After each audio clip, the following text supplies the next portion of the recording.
All right, so let's just quickly discuss the van.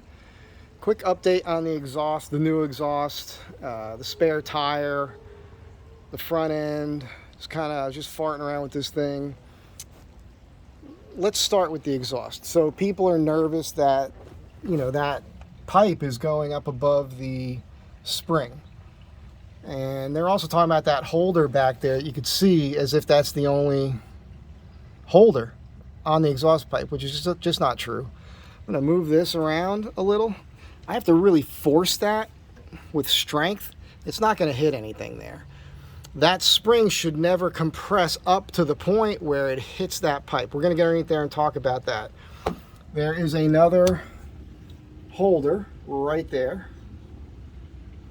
All the way up there, there's one coming off the transmission. And then in front of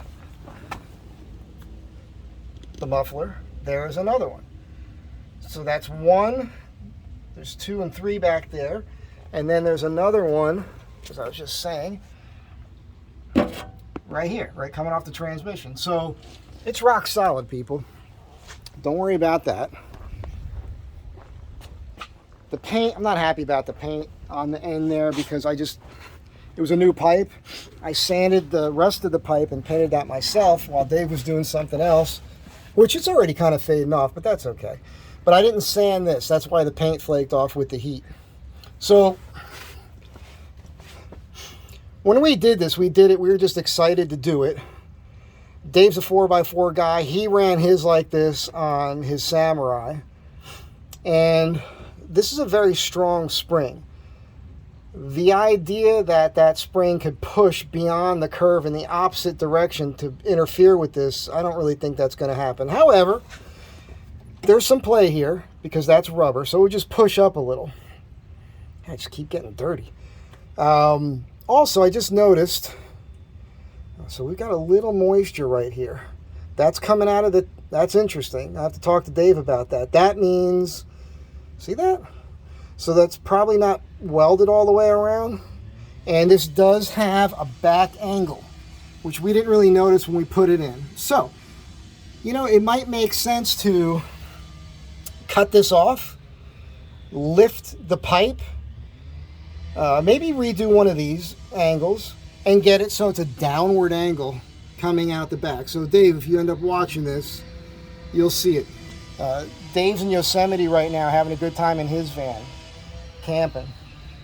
So we'll sort it, but we'll be able to change that angle, which would be good because we'll get a little bit more height here. Now, when I put the coilovers in, it did lift the back of the truck more than I really wanted it to.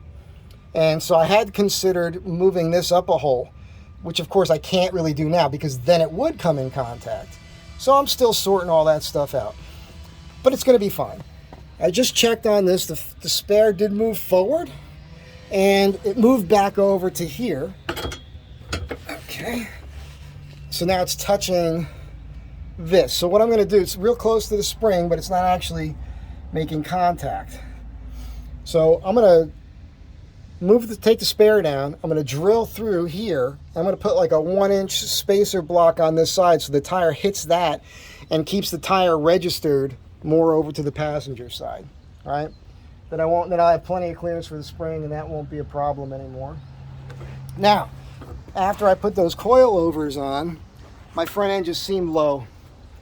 And I do have the re-index torsion keys and I really didn't want to crank them anymore because I'm concerned about CV angle, and you guys have seen my videos before. You know that my CV angles are fine. Because they were fine, I thought, well, I can't lower that rear end anymore at this point with the pipe now.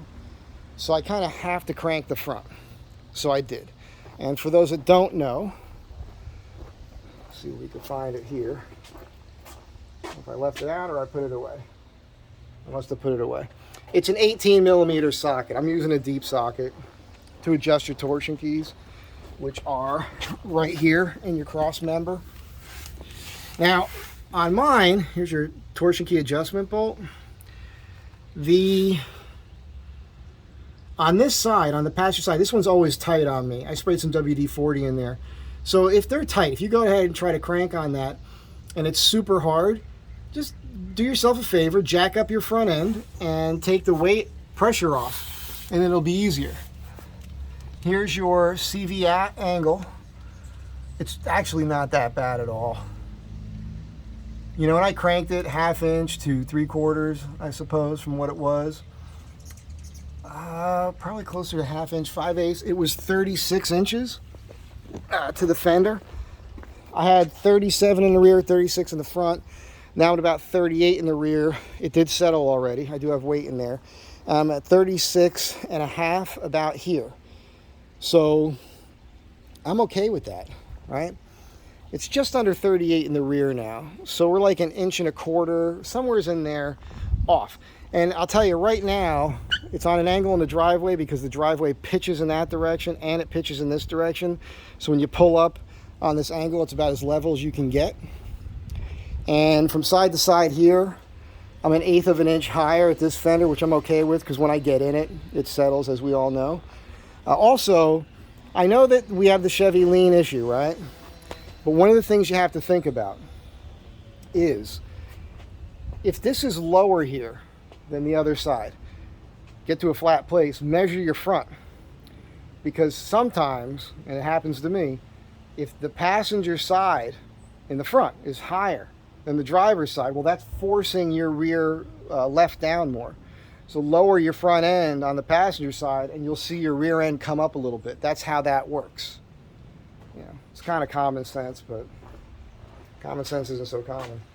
Anyhow, we'll see how this drives. I don't think I need an alignment adjustment, but if I do, I do, and that's okay because I've decided I'm going to put some new shocks in the front and new ball joints. The rubber ripped on these. You guys tell me, Rock Auto?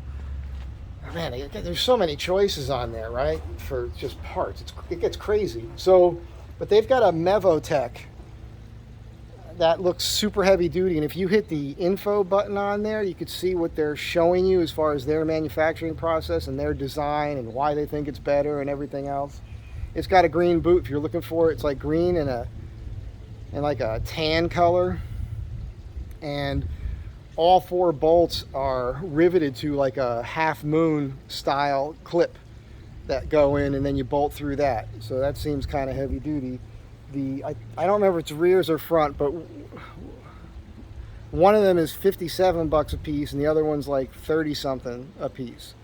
So, you know, I'm gonna end up spending like $180 probably on ball joints, which is a lot of money to a lot of people. But I'm just experimenting. You guys know how it is. I'm doing what I'm doing so that you don't have to. Anyhow, I'm going to do that, new shocks, and then because of what I just did, I'll probably need to have that front end realigned again. Maybe. I don't know. Maybe not. Fortunately, after the ball joint flip, as you guys know, it makes it so that you can get your van back to factory spec. Also, factory spec has one wheel in front of the other one a little bit. There's caster and camber, but then there's this thing with the wheels, and that's just according to the factory. And the guy that does mine, he shows me that from the manual. Anyhow, you don't need to look at me. You want to look at the van. I don't know why I keep showing me. Nobody cares about me. Oh, good thing I came around. Found that. I want to drive away with that on there. Anyhow, that's what I use to adjust the torsion keys. All right, I'm going to go back to work, and you guys have a great day, as usual. Be good to one another. Always try to help one another out. And Astro Van Tribe, stay strong. Ow! Ow! I did that because of the t-shirt. I just realized I was wearing this t-shirt today. You know that's the truth.